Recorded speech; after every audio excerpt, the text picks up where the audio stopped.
Actually আমরা এখানে আসা হয়েছে 2024 লোকসভা ইলেকশন। এলটিএম অফিস থেকে আমাদেরকে নিয়োগ করেছেন, যার যার কী দায়িত্ব, এবং আমি নিজের দায়িত্ব থার্ড পুলিং অফিসার। হ্যাঁ, সেই বিষয়ে আজকে আমরা এখানে প্রথম মক পোল করতে এসেছি আজকে। সেটা হবে, আমরা এখন আমাদের নিজ দায়িত্বে যে কিছু কিছু কাজ করার, যে কাজগুলি সেরে তারপরে আমাদেরকে তারা কীভাবে ট্রেনিং করতে হবে ইলেকশনের, সেই ইলেকশনের ট্রেনিং আমাদেরকে করাবে সব সই করার পরে। খুব ভালো লাগছে সত্যি, খুব উৎসাহ সহিত আমরা এখানে এসেছি। হ্যাঁ, আশা করি আগামী দিনগুলোতে ভালো কিছু হবে ইলেকশনে, এটাই আশা রাখছি। नाम? আমার নাম Biswajit Saha.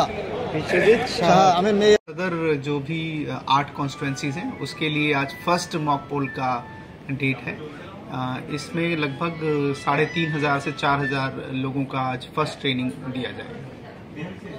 Thank you sir. तो कितने लोग उसमें इन्वॉल्व हैं? 4000, 3.5 से 4000 के आसपास।